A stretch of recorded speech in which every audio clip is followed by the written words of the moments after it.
शादी का घर हो और उसमें जीजा साली की खट्टी मीठी नोकझोंक न हो, ऐसा तो हो ही नहीं सकता। दूसरे दिन बारात आने वाली थी। घर में सजावट, डांस और गाने बजाने का शोर था। हर कोई अपने अपने काम में बिजी था, लेकिन रमेश जीजा और रानी साली का काम वही था, एक दूसरे को छेड़ना और हंसाना। कॉमिक सीन डांस फ्लो पर जीजा की एंट्री, साली रानी और उसकी सहेलियां बारात आने से पहले डांस प्रैक्टिस कर रही थी। तभी रमेश जीजा पीछे से आकर बोला, अरे वाह, हमारी साली साहिबा तो आज गोविंदा से भी ज्यादा नाच रही है। रानी तुरंत बोली, जीजा जी आप दूर रहो, वरना बारात में लोग आपको ही ले जाएंगे दूल्हे समझकर। रमेश ने शरारत से कहा, वाह क्या बात है, अगर लोग मुझे दूल्हा समझ लेंगे तो तुम्हें तो दुल्हन बनना ही पड़ेगा। रानी ने डांस रोककर हाथ में रखा दुपट्टा जीजा के सिर पर डाल दिया और बोली, लो बन गए दुल्हा। अब बारातियों को बताऊं क्या ये हमारे घर के मुफ्त के कॉमेडियन हैं। पूरा घर ठहाकों से गूंज गया। Emotional touch. माँ की चिंता, डांस और मजाक के बीच अचानक रानी की माँ आकर बोली, रानी जरा दवाइयाँ निकाल कर रख दे, तुम्हारे पापा को रात में खांसी बढ़ जाती है। रानी ने सिर झुका लिया और चुपचाप दवाइयाँ लाने चली गई। रमेश का दिल भर आया। अभी कुछ देर पहले वही रानी हंसी के ठहाके लगा रही थी और अब चेहरे पर चिंता थी। रमेश ने धीरे से उसके पास जाकर कहा, रानी परेशान मत हो, पापा ठीक हो जाएंगे। और हाँ, अब तुम्हारी जिम्मेदारी अकेली नहीं है, मैं भी हूँ साथ। रानी की आंखें नम हो गईं, पर उसने मुस्कुराने की कोशिश की। Comic twist. बारात का खाना। बारात आ गई। बैंड बाजे की धुन पर सब झूम रहे थे। खाने का इंतजाम इतना शानदार था कि सब प्लेट लेकर टूट पड़े। रमेश जीजा प्लेट में पूरी सब्जी लेकर बैठा ही था कि रानी चुपके से आकर उसकी प्लेट में हरी मिर्चों का पहाड़ रख गई। रमेश ने पहला निवाला लिया और तुरंत मुंह जल गया। वो चीखते हुए बोला, अरे ये कौन सी आतिशबाजी मेरी प्लेट में फट रही है।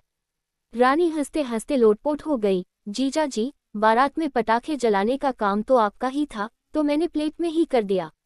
सब लोग खिलखिलाकर हंस पड़े। इमोशनल मोड़। विदाई का डर। बारात के नाच गाने के बीच अचानक रानी चुप हो गई। रमेश ने पूछा, क्या हुआ, आज तो तुम बारात का मजा ही नहीं ले रही। रानी ने धीरे से कहा, जीजा जी ये सब हंसी ठिठोली तो आज है, लेकिन जिस दिन मेरी भी विदाई होगी उस दिन ये घर खाली हो जाएगा, सोचकर डर लगता है। रमेश थोड़ी देर चुप रहा, फिर बोला, पगली विदाई का मतलब घर खाली होना नहीं होता। तुम्हारी हंसी, तुम्हारी यादें सब यही रहेंगी। और हाँ, जब भी तुम्हें घर की याद आए मैं तुम्हें लेने खुद आऊंगा, जीजा का वादा है। रानी की आंखों में आंसू थे, लेकिन उसने सिर हिलाकर मुस्कान बिखेरी। Comic scene. जीजा का डांस। रात को जब डीजे पर गाना बजा, साली तो आधी घरवाली तो पूरे मोहल्ले ने रमेश को डांस फ्लोर पर धकेल दिया। रमेश झिझकते हुए बोला, अरे नहीं नहीं, मैं डांस नहीं करता। लेकिन सबने मिलकर उसे पकड़ लिया। जैसे ही रमेश ने डांस शुरू किया, उसकी कमर बैंड से भी तेज हिलने लगी। रानी ठहाका मारकर बोली, जीजा जी ये डांस है या भूकंप की प्रैक्टिस। रमेश भी जवाब देने से पीछे नहीं हटा, भूकंप नहीं साली जी, ये तो आपके दिल में बसने का जरिया है। पूरे घर में हंसी का शोर गूंज उठा। Emotional climax. डांस और शोर शराबे के बाद सब थककर सो गए। रानी छत पर बैठी तारों को देख रही थी। रमेश भी वहां आ गया। रानी ने धीरे से कहा, जीजा जी आपको कभी अकेलापन महसूस नहीं होता, आप तो हमेशा सबको हंसाते रहते हो। रमेश ने आसमान की तरफ देखते हुए कहा, अकेलापन तो हर किसी को होता है रानी, लेकिन मैं मानता हूं कि जब हम दूसरों को हंसाते हैं तो हमारा अकेलापन भी कम हो जाता है। शायद इसलिए मैं तुम्हें हमेशा छेड़ता रहता हूँ। रानी ने हल्की मुस्कान के साथ कहा, जीजा जी वादा करो, चाहे कुछ भी हो आप मुझे हंसाते रहोगे। रमेश ने हाथ बढ़ाकर कहा, वादा। रानी ने हाथ पकड़ लिया। उस पल दोनों की आंखों में हल्की नमी थी, लेकिन दिल में एक अजीब सुकून भी। शादी का क्लाइमैक्स। शादी का घर अब पूरी तरह चहल पहल से भरा हुआ था। मंडप सजा हुआ था, पंडित जी मंत्र पढ़ रहे थे और बारात का शोर अब धीरे धीरे शांत हो रहा था। इसी बीच रमेश जीजा और रानी साली का मजाक जारी था। रानी ने हल्दी का कटोरा उठाकर कहा, जीजा जी हल्दी चाहिए क्या, चेहरे पर लगाऊं तो दूल्हे जैसे चमक जाओगे। रमेश ने हंसते हुए कहा, नहीं साली जी, अगर हल्दी लगवानी पड़ी तो लोग समझेंगे कि मैं भी दूसरा दूल्हा हूँ, फिर तो शादी में कंफ्यूजन हो जाएगा। रानी ठहाका लगाकर बोली, चिंता मत करो जीजा जी, आपके लिए तो बस झाड़ू डंडा ही काफी है। मजेदार कांड। विदाई का समय। शादी की रस्में खत्म हो गई और विदाई का समय आया। दुल्हन रो रही थी, पूरा माहौल भावुक था।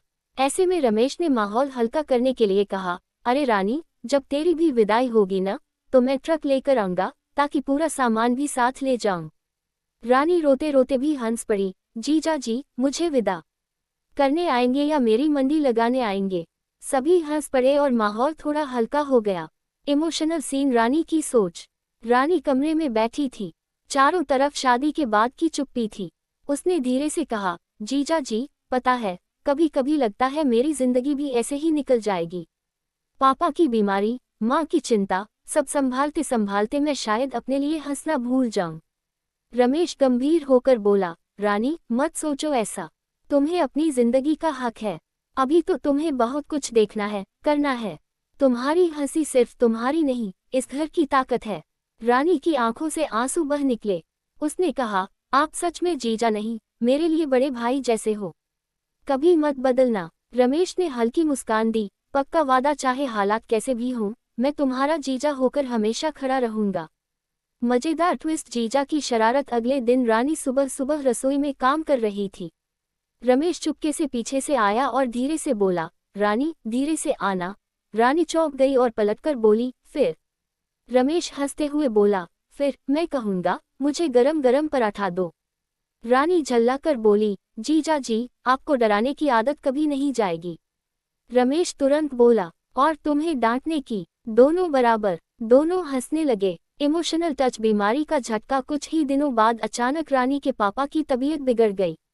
पूरा घर चिंतित हो गया। रानी रोते रोते बोली, जीजा जी, अब तो सच में डर लग रहा है।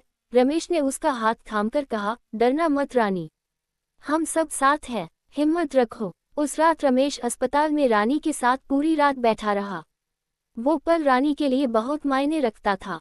उसे समझ आ गया कि मजाक और शरारत के पीछे रमेश का दिल कितना बड़ा है। मजेदार एंडिंग। जीजा साली की दोस्ती। कुछ दिन बाद पापा की तबीयत सुधर गई। घर में फिर से रौनक लौट आई। रानी हंसते हुए बोली, जीजा जी, आप तो सुपरमैन निकले। हंसाना, तंग करना, और जरूरत पड़ने पर सबसे पहले खड़े होना। रमेश शरारत से बोला, और तुम मेरी साली नहीं, मेरी पक्की वाली पार्टनर इन क्राइम हो। याद रखना, हमारी जोड़ी हंसी और आंसू दोनों में साथ रहेगी।